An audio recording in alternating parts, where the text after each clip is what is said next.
Lu tau nggak kenapa jari lu kayak punya nyawa sendiri buat refresh feed Instagram tiap 5 menit? Itu bukan cuma kebiasaan, tapi otak lu lagi dijajah sama zat kimia yang namanya dopamin. Jadi ada nih penelitian bilang, lihat notifikasi itu efeknya sama aja kayak main judi.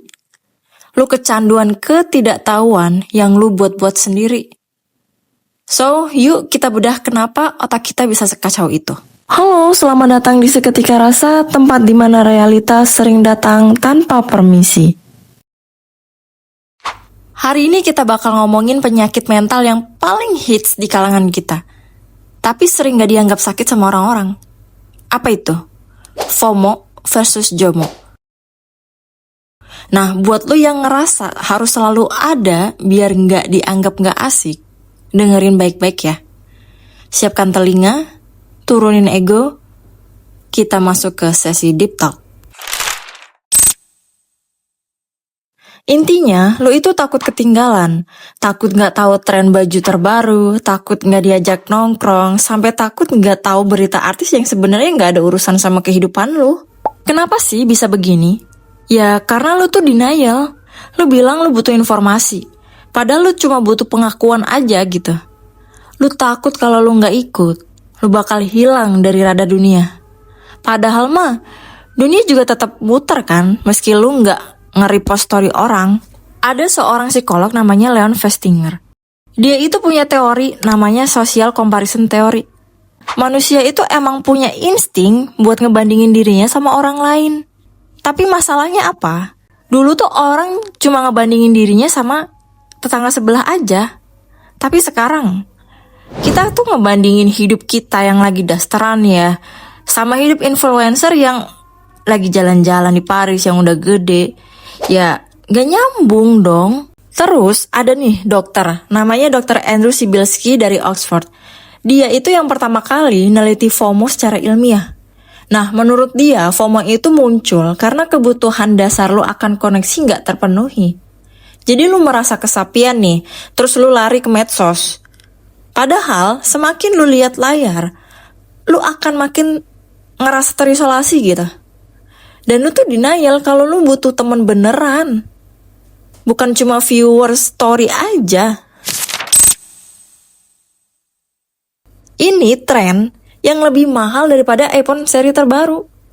JOMO itu kondisi di mana lu ngerasa happy-happy aja pas gak tahu apa-apa. Lu sengaja gak datang ke acara konser cuma buat maskeran di rumah atau baca buku aja gitu. Lu nemuin kebahagiaan di tengah ketidaktahuan lu. Ada juga nih penulis keren namanya Cal Newport. Dia punya konsep digital minimalism.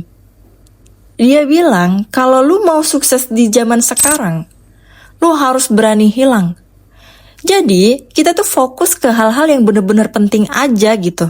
Di psikologi tuh juga kenal yang namanya self-determination theory. Jadi lu bakal ngerasa bahagia kalau lu tuh punya otonomi. Alias, lu itu yang pegang kendali atas waktu yang lu punya, atas waktu lu sendiri. Bukan algoritma TikTok, Instagram, YouTube, atau yang lainnya. Dan JOMO itu bukan berarti lu kuper. Tapi lu tuh memilih untuk tidak terlibat dalam kebisingan yang gak guna. Dan itu tuh bentuk dari kedaulatan diri. Terus gimana sih caranya biar bisa JOMO gitu? Yang pertama nih, mute atau unfollow. Kalau akun temen lu sendiri itu bikin lu ngerasa miskin, atau lu kurang cantik, atau kurang ganteng, atau apapun gitu ya, ya di mute aja, gak usah banyak drama. Kalau perlu unfollow gak apa-apa sih, terserah lu. Kedua, digital detox. Coba deh sehari aja gak buka medsos. Dunia itu juga gak bakal kiamat saat itu juga kan. Ketiga, find your passion.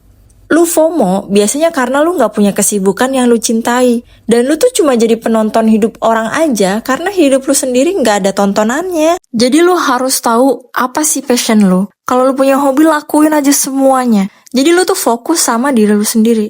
Gak gampang ke distrik sama dunia luar. Gue gak nyuruh lu jadi ansos. Kita tetap butuh tahu dunia luar. Tapi kuncinya itu di ekspektasi. Lu boleh lihat hidup orang, tapi jangan jadiin itu standar hidup lu. Keseimbangannya tuh adalah gini, ikutilah kalau itu bikin lu berkembang. Tapi stay out Kalau itu cuma bikin lu ngerasa kurang. Hidup itu bukan lomba lari yang jurinya netizen. Dengerin gue baik-baik. Tolong jangan sambil distraksi yang lain. Lu sadar nggak? Kalau waktu itu satu-satunya hal yang nggak bisa lu refund. Lu habisin berjam-jam tiap hari cuma buat ngintipin hidup orang yang sebenarnya nggak peduli lu masih napas atau enggak. Lu ngerasa ketinggalan tren, tapi lu nggak sadar kalau lu lagi ketinggalan momen buat lu tuh tumbuh jadi versi terbaik diri lu sendiri. Lu tuh denial. Lu bilang, gue cuma mau cari inspirasi. Padahal yang lu dapet tuh cuma rasa iri yang numpuk di dada aja. Lu takut dibilang nggak asik karena nggak ikut konser lah, nggak ikut circle mereka lah, nggak makan di cafe hits lah, atau nggak tahu bahasa gaul terbaru gitu. Tapi coba deh lu tanya ke diri lu sendiri di depan cermin. Sampai kapan gue mau jadi bayang-bayang dari ekspektasi orang lain? Dunia itu nggak butuh lu buat tahu segalanya kok. Dunia butuh lu harus hadir utuh di sini, sekarang. Jadi berhenti lari dari treadmill yang nggak tahu ada ujungnya di mana. Artinya apa? Lu tuh istirahat, taruh dulu HP lu, terus rasain kesunyian di kamar lu. Nah, di situ tuh lu bakal nemuin sama diri lu sendiri yang asli. Yang selama ini lu terlantarkan demi dapat pengakuan dari orang asing di internet. So, bangun. Hidup itu tuh nyata, bukan cuma konten doang. Seperti biasa nih, gue punya kalimat puitis buat kalian. Di dalam bejana atma yang luruh, aku menyesap hening sebagai amarta. Tak perlulah aku berselancar di atas riak fana yang bising, sebab hakikat eksistensi bukan terletak pada repetisi gema di ruang hampa, melainkan pada kemanunggalan rasa dalam sunyi yang purba. Artinya, kalau jiwa kita itu tenang, kita tuh bisa nikmatin kesunyian sebagai air kehidupan yang abadi gitu. Kita nggak perlu ngikutin tren dunia yang fana dan berisik, karena sejatinya keberadaan kita itu bukan diukur dari seberapa banyak kita mengulang apa yang orang lain lakukan, atau FOMO itu tadi yang kita bahas, tapi dari gimana kita bisa menyatu dengan diri sendiri di dalam ketenangan yang paling dalam. Gue harap setelah lu dengerin ini, lu bisa taruh HP lu, tarik nafas dalam-dalam, dan bilang ke diri sendiri kalau gue cukup dan gue gak butuh validasi dunia. Jangan lupa, hidup lu tuh berharga. Jangan dihabisin cuma jadi penonton aja. So, makasih udah dengerin gue sampai akhir. Gue cabut dulu. Jangan lupa bahagia dengan cara lu sendiri, bukan cara netizen. Dan tetap jadi diri lu yang apa adanya. Catch you later.